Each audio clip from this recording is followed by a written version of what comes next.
terkikis sebetulnya HP-nya. Tapi kalau ngomongin komponen hero yang dibalik kedua belah tim, menariknya mereka punya power yang cukup kuat sebetulnya di area early. Ya, tapi kalau misalnya aku bisa lihat dari sisi Onyx, mereka juga sadar akan keterlibatan dari seorang Hayabusa yang akan menjadi sosok berbahaya di area mid atau late game.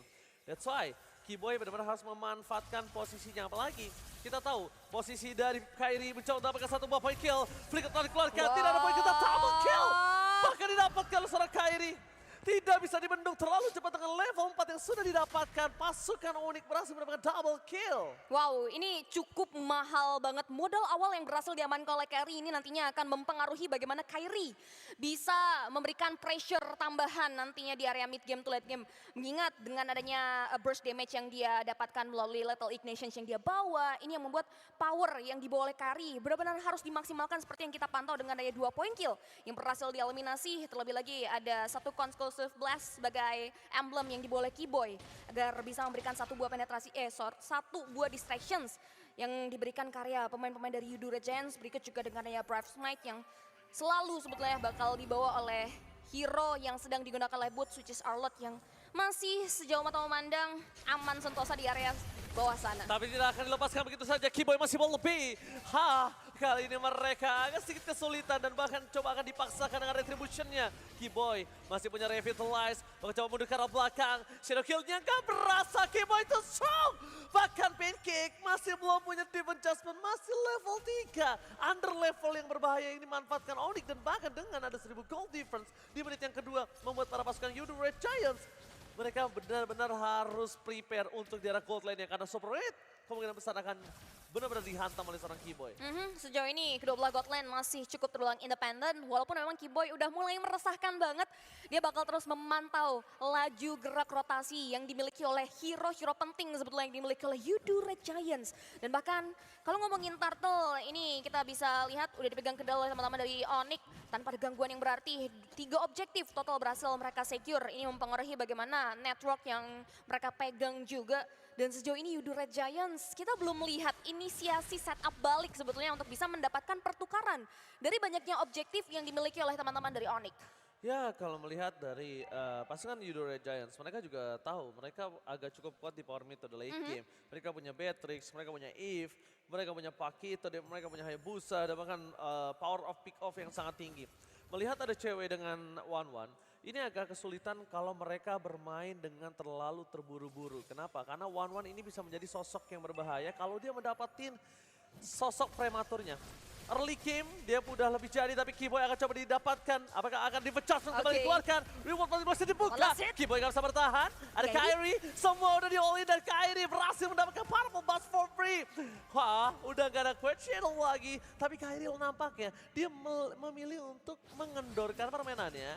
Karena dia tahu Turtle di arah bottom lane kayaknya lebih mahal. Yap, karena kurun waktunya di dalam lane tapi in another side. Surprise! Tiba-tiba pergerakan dari Bulls berhasil menutup dari para pasukan Yudu Red Giants dan invasi jungle akan benar-benar dibotakin. Yudu Red Giants langsung ke this is Captain Cewek speaking, ready to take off. Dua pemain tumbang. Tukarkan dengan ada yang satu pemain saja di beberapa detik sebelumnya. Yudu Red Giants against mereka mengalami satu buah kerugian yang cukup dalam. Terlebih lagi tidak ada setup di area Turtle yang membuat Onyx mendapatkan banyak sekali peruntungan melalui setup yang dia bawa. Dan cewek bakal memanfaatkan fasilitas yang diberikan oleh Kiboy dengan distractions yang diberikan memplating sebelum gold shell tersebut hilang di atas menit kelima. Ini pricey banget sih, apalagi kalau ngomongin cewek ya. Dia udah dapat 1 point kill, ini bakal mempengaruhi bagaimana dia memanfaatkan resource dan basic attack-nya ke area lini pertahanan belakang yang dimiliki oleh Yudu Red Giants. Oke, yang mungkin harus diperhatikan adalah tadi kalau misalnya cewek jangan sampai dikasih makan terus, tapi lihat Kiboy akan membuat Sekeshu benar-benar kesulitan. Ini nampaknya permainan Kiboy seperti idolnya ya. Mirip banget bermain dan bahkan sampai stiker-stikernya dikeluarin di sana karena dia ingin bermain dengan penekanan dan Suns. Hehe, Suns jangan mencuri, tiba-tiba cold pump di arah top lane diambil begitu saja. Membuat para pasukan Yudu Red Giants Lebih tepatnya Beatrix makin lebih miskin lagi kali ini berbanding 2 level. Solo pick off akan bisa terjadi di area top lane. Wah, ini bahaya banget sih. Apalagi Keyboy kasih space banget yang langsung dimanfaatkan oleh cewek. Tapi kayaknya Super Red dan juga Pancake nggak mau tinggal diam. Dia masih kasih perlawanan yang cukup berarti untuk memukul atau bahkan mengusir mundur pemain-pemain Onyx agar tidak menghancurkan turret. Karena kalau ngomongin soal setup early advantage, Yudu Red Giants mereka belum bisa menyesuaikan diri terkait tempo yang dibawa oleh Onyx. Oh, dia Dan- mau all in. Dia mau all in. Gagal Pancake terlalu memaksa menunjukkan seorang Sun. Lihat Pancake telah dikeluarkan. Keyboy. All in telah dikeluarkan. Keyboy hanya mendapatkan 1 point kill dan Keyboy menelan semua yang bisa diberikan. Ini saatnya para pasukan Onyx membalikan kembali kanan. Kyrie bebas. Telah bernyanyi. Both final slash dan bakal diacak-acak. Wow. Onyx Indonesia berhasil mengacak-acak midlane dari The Red Giants yang benar-benar all in terhadap satu orang Keyboy. It's not worth it. Yes, nggak worth it sih. Karena mereka menukar dengan roamer, ditambah lagi dengan adanya satu buah bangunan turret yang dihancurkan oleh cewek. Ini semakin disokong besar oleh Onyx. Bagaimana goldnya udah mulai semakin jauh juga. Perbedaan network di angka dari angka 4000 ini benar-benar mahal banget sebetulnya untuk teman-teman Yudu Red Giants. Nggak ada setup dan nggak ada visions lagi untuk Yudu di area turtle terakhir. Sehingga perfect turtle jatuh di tangan Onyx. Kyrie akan semakin enak lagi untuk bisa memberikan pressure dengan electrifying beats-nya, Rhythm of Joy, karya hero-hero Glass Cannon. Karena komponen hero Yudu Red Giants yang perlu kita bahas ini nggak ada badan, pure badan. Kalau ngomongin histori kayaknya Pancake udah mulai harus memikirkan gimana caranya dia terlalu berburu-buru nampaknya Suns kali ini tidak mengeluarkan flicker karena dia bertahan. Pada saat dikeluarkan akan coba ditukar. Langsung dapat satu moment kill. Still survive, very well manipulation dan tidak terlalu besar damage-nya. Mampu ditahan tapi lihat Kyrie. Dia melakukan flanking, dia mendapatkan farming. Dan mungkin aku tadi akan coba menyelesaikan kata-kataku kalau Oke. Pancake udah mulai berpikir, udah menurunkan niatnya mendapatkan Suns sih. Jatuhnya nanti takutnya akan terjadi seperti hal Yawi Tapi, yang dikeluarkan, tapi Keyboy? Keyboy all in, Defense Adjustment all in begitu saja Kyrie. Gak bisa menukar dengan apapun. Lagi-lagi Keyboy hanya menjadi sosok yang membaiting. Yep. Ini dia, umpan yang berjalan. Ya, setuju sih. Keyboy di sini jadi umpan Aku lambung yang cukup dimanfaatkan. miris melihat seorang Hayabusa yang berbanding 2000 gold dengan seorang Kyrie yang berarti lebih unggul dari segi split push. Dan dia tidak bisa mengadu ke arah objektif. Mendingan dia split push. Winning condition yang bisa dia lakukan itu. Kalau dia memaksa team fight terus sekarang dan dia termakan terus, ini akan menjadi bahaya untuk dirinya. Berat sih, berat banget ya. Perbedaan 2000, dia baru nge-bolt karya satu item dan bertahan di beberapa item pecahan aja. Dan stick team fight pasti bakal dibuat oleh Onyx, tapi Council Play. Opus dari pilihan utama, Flicker tadi keluarkan pada saat Final kembali karena Bot. Still survive, Bot versus everybody. Dan nampaknya kali ini One Bot last gak bisa hit. bertahan. Dan Bot! Wow! Oh my God! Bot still survive! Dia gak ter-take down. Membalikan kembali kanan malah Gojes yang dimakan oleh para pasukan Raja Langit. Satu untuk nothing. Against Precious Moment berhasil diamankan oleh kawan-kawan dari Onyx. Oh, Dan lihat di area top lane, satu turret.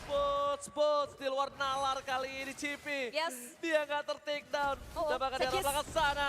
Wah. Sekis Hu Gila, harus Sans. menjadi korban keganasan para pasukan dari Onyx. Mereka mendominasi penuh di game yang pertama. Tidak bisa mendorong di area mid lane. Bahkan mereka nampaknya lebih takut melihat keberadaan Boots di depan. Karena Final Slash yang tiba-tiba mengejutkan membuat para pasukan Yudu Red Giants akan berpikir 2 kali sebelum dia mengamankan Boots. Wah, ini sih berat banget ya. Yudu Red Giants dari early to mid game Onyx membawa konsisten permainan agresif. Yang membuat Yudu mereka udah benar-benar terperangkap dan terjerat dan terbuai juga sih lebih tepatnya dengan bagaimana distractions yang terus-menerus datang dari seorang Keyboy. Dan bahkan dengan adanya posisi seperti ini, Free Lord juga untuk Onyx Esports, Gold Earn leaderboard dipegang kendali oleh cewek yang menjadi rich guy. Dan Yudu Red Giants, mereka benar-benar dipatahkan banget untuk setup moment pick off yang bakal di-guard oleh Pancake. Karena Pancake, lihat, posisinya terlalu terekspos, dia nggak bisa untuk bisa menculik apalagi. Garda depan dari Onyx kita yang selalu kelihatan adalah Keyboy dan juga Boots. Umpan, Itu dia. umpannya. Lihat bahkan- Keyboy biarin semua orang nge-poking dia. Wah. Dan bahkan dia pengen banget defense judgment terhadap dirinya. Dia nggak peduli seberapa banyak Yudu Red Giants keluar. Dan dia nggak peduli dia mau ditarik kayak gimana. Tapi yang penting di depan sana Keyboy Yap. akan coba menutup Sekesu. Sekesu nampaknya kali ini udah tidak ada shadow kill. Dan kalau misalnya lihat dari keuntungan yang Onyx milikin, dia mungkin kalau menurut aku pribadi sekarang agak cukup rugi kalau dia nggak dapat inner turret bener-bener diratakan di 3 lane yang berbeda. Langsung ada bull state by on position. Membuat para pasukan dari Euro Red Giants nampaknya akan menggunakan dia. Tapi Sans! Flicker. Sans! Oke! Gak ada yang lihat, gak ada yang Aman. lihat. Aman aja. Aman aja, flicker.